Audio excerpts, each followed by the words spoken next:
So for the PRI 90-90 hip lift, we're going to set up at a wall like this. So you're kind of in a squat, hips at 90 degrees, knees at 90 degrees, feet on the wall. You're going to put a block between your knees and you're going to squeeze it. So hips and knees and feet are kind of in line with each other. You also probably want a pillow underneath your head, so grab one if you think you might want it. Our spine is flat on the ground, and now we're going to add some of these patterns to build our cylinder. First thing is, we want our ribs to draw down. So it's a little bit of a crunch where the tailbone is just a tiny bit off the ground, but there should be no space in that small of your back.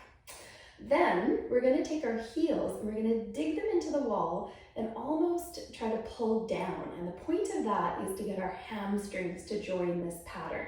So it's almost like you're trying to slide your foot down the wall, so your hamstrings should be on, and that helps to just keep that tailbone a little bit off the ground. So now this block, you're going to squeeze it. This is to help get our deep front line activated.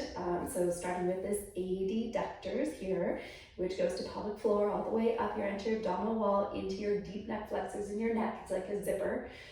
And then you're going to bring your arms in front of you. So taking inventory again, you have your feet on the wall. The heels are digging into the wall, pulling down a little bit to turn on those hammies. You are squeezing your block. Pick your tension, how much effort you want.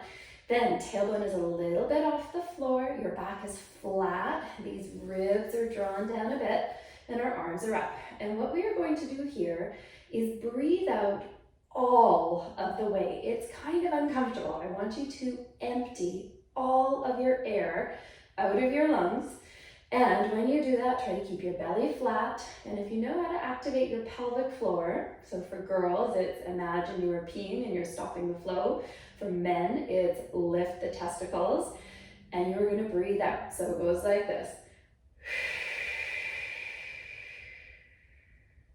Breathe out all the way. Now when you can't breathe out anymore, hold it for about 2 seconds and then breathe in. And I'm going to get you to repeat this about 10 times. So again, heels in the wall, you maintain this the whole time. You're pulling down, keeping those hamstrings on. You're squeezing the block. Your back is flat, and every breath out, you're going to try to draw your ribs down further. All the way down. When you have emptied your lungs, you're going to hold for about 2 seconds, and then you're going to breathe in. Now keep doing this. I just want to mention, when you breathe in, the point is not to let the ribs elevate again and pop up. You should be feeling when you breathe in that there's an expansion into the floor, side body. It's an expansion all the way around, not just an elevation of these anterior ribs. So give me about 2 more of these breaths. Feet in the wall, the hamstrings are still on, the tailbone's off the ground, you're squeezing the block. Breathing out all the way. Drawing the ribs down as you do that. Make sure the belly doesn't pooch out. Activating pelvic floor. And then breathing in.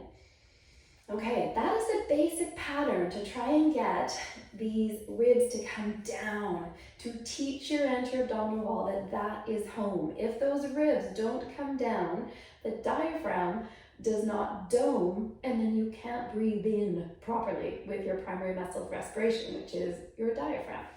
So now we're going to challenge this a bit because often one side does connect better than the other. So what you're going to do, exactly the same pattern, except you're going to take your right heel off the floor and you're going to reach your right arm to the ceiling a little bit more. And I want you to give me 5 more breaths. So breathing out. That left hamstring is still on, you're still squeezing the block, you're breathing out all the way, you're gonna hold for a few seconds. When you can't breathe out anymore, you're drawing those ribs down, reaching your right hand to the ceiling, and then breathing in. Expanding, not letting those ribs just pop forwards. We're doing 2 more breaths. Pull the belly away from the waistband, make sure it doesn't pooch out. Good, hold for a couple of breaths. Once you've emptied your lungs, and let's do 1 more. Good, so that left hamstring, you should be feeling it. Last breath out. Good, and then we're gonna do the same thing with the other side. Left foot comes off the ground. Right hammy is still digging into that wall. Good, and reaching with the left hand. So we're now really using that opposite oblique chain. Breath in, and 3 breaths out. Once you've emptied all the way, hold it for a couple of seconds. Make sure you're still squeezing the block. That right foot is still on the wall, digging in, activating hammy. 2 more breaths.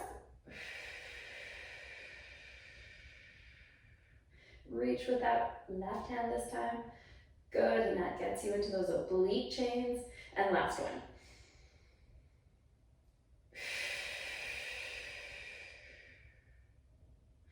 And then relax down. So that is where I start with so many people. We have to get those ribs down and integrate that diaphragm into our core.